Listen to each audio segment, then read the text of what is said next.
اعوذ باللہ من الشیطان الرجیم بسم اللہ الرحمن الرحیم اللہ نور السماوات والارض وقال اللہ تعالی هو الذی جعل الشمس ضیاء والقمر نورا صدق اللہ مولانا العظیم۔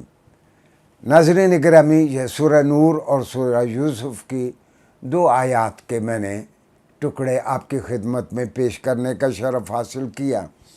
قرآن اور سائنس ہمارے موضوع میں آج ہم دیکھیں گے کہ قرآن کریم نے سورج کی روشنی کے لیے اور لفظ استعمال کیا، اور چاند کی روشنی کے لیے قرآن نے بالکل ایک مختلف لفظ استعمال کیا۔ حالانکہ چاند سے بھی روشنی نکلتی ہے، سورج سے بھی روشنی نکلتی ہے۔ اس سے مجھے یاد آیا کہ سیدنا عمر رضی اللہ عنہ عام طور پر فرمایا کرتے تھے، جو لوگ نئے مسلمان ہوتے اور غیر عرب ہوتے تو حضرت عمر ان سے کہا کرتے تھے، تعلموا العربیہ فإنها من دینکم، عربی پڑھو، عربی پڑھنا تمہارے دین کا حصہ ہے۔ اور ناظرین گرامی، اس لیے ماہرین کہتے ہیں قرآن کو کسی نے سمجھنا ہو تو قرآن سب سے بہتر سمجھ آتا ہے تو عربی زبان میں سمجھ آتا ہے۔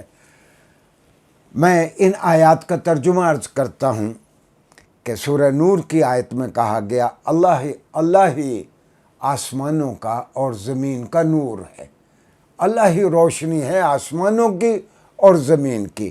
اور یہ سورہ یونس میں ہے کہ هو الذی جعل الشمس ضیاء والقمر نورا، اللہ وہ ذات گرامی ہے جس نے سورج کو ضوء والا بنایا اور چاند کو نور والا بنایا۔ ناظرین گرامی، جس طرح میں نے کہا کہ عربی میں قرآن سب سے بہتر سمجھ آتا ہے، اب عربی میں ضوء کیا ہے؟ ضوء عربی میں ایک ایسی روشنی ہے جو کسی ایسی چیز سے نکل رہی ہو جو اس وقت جلنے کے عمل میں ہو، یعنی جو کمبسچن کی پوزیشن میں ہو، جو برننگ کے عمل میں ہو، جلتے ہوئے کسی سے جو روشنی نکلتی ہے اس کو ضوء کہتے ہیں۔ ناظرین، روشنی کے منعکس ہونے کا معنی یہ ہے کہ ایسی روشنی جو ریفلیکٹ ہو کے آئے، چاند سے ریفلیکٹ ہو کے جو روشنی آتی ہے، اور نور ایسی روشنی ہے کہ جو منعکس ہو کے آئے۔ ہاں، نور کا ایک استعاراتی یا میٹافوریکل استعمال بھی ہے کہ جس طرح کہا گیا اللہ نور السماوات والارض، یا ہم کسی بچے کا نام رکھ دیتے ہیں نور العین، کہ میری آنکھوں کی روشنی ہے، یہ میری آنکھوں کی روشنی ہے۔ قرآن کریم کو بھی نور کہا گیا، اور صلی اللہ علیہ وسلم کی تعلیمات کو بھی نور کہا گیا۔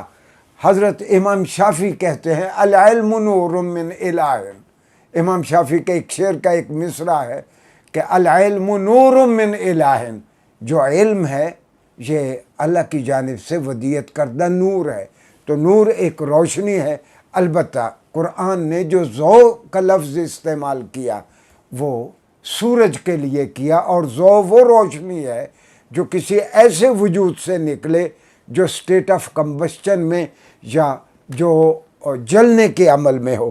ایک آیت میں اس کی بہت اچھی وضاحت ہوتی ہے کہ جب بھی قرآن نے سورج کا تذکرہ کیا تو قرآن نے کہا وَجَعَلْنَا سِرَاجًا وَهَّاجًا، کہ ہم نے سورج کو ایسا دیا بنایا ہے جو بھڑکتی ہوئی آگ والا ہے۔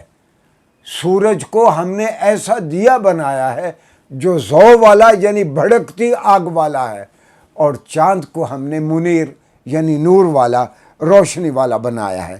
ناظرین گرامی، اگر یہی بات ہمیں آج سے اگر ہمیں یہی بات 500-600 سال پہلے سمجھ آ جاتی کہ چاند جلنے کے عمل میں نہیں ہے، سورج جلنے کے عمل میں ہے، یقین جانیے کہ علم ہی قوت ہے۔ ہم قرآن کو اس انداز میں، یعنی آج تک قرآن کو ہم برکت کا ذریعہ تو سمجھتے رہے، پچھلے 500-600 سال کا میں تذکرہ کرتا ہوں، اس کو ذریعہ علم کے طور پر یا ایونیو آف نالج کے طور پر نہیں لیا۔ اگر قرآن کی ان آیات اور ان فرامین کو ہم نے ایونیو آف نالج کے طور پر، ذریعہ علم کے طور پر لیا ہوتا تو کائنات کی ہم بہت سارے سربستہ راز جو قرآن نے 1400 سال پہلے بیان کر دیے تھے، اگر ہم اس کی جانب ہم نے توجہ کی ہوتی تو یقین کیجئے کہ ہم اس وقت پوری دنیا کی قیادت کر رہے ہوتے۔ ہاں، ذوق کے بارے میں ایک اور بات میں کہہ دوں، ہم دیہاتوں میں گھروں میں یا بجلی نہ ہو ہم دیا جلاتے ہیں۔ دیا جب جلتا ہے تو اس کی بتی کو جب آگ لگائی جاتی ہے تو دیے کی روشنی کو ضوء السراج عربی میں کہا جاتا ہے۔ اب ہمارے ناظرین کو یہ بات بہت اچھی طرح سمجھ آ گئی کہ ذوق کے لیے، سورج کے لیے قرآن نے ضوء کا لفظ استعمال کیا اور چاند کے لیے قرآن کریم نے نور کا لفظ استعمال کیا۔ قرآن کے دیگر پہلوؤں پہ شارٹ لیکچرز میں آئندہ بھی ہم جائزہ لیتے رہیں گے۔ شکریہ جی۔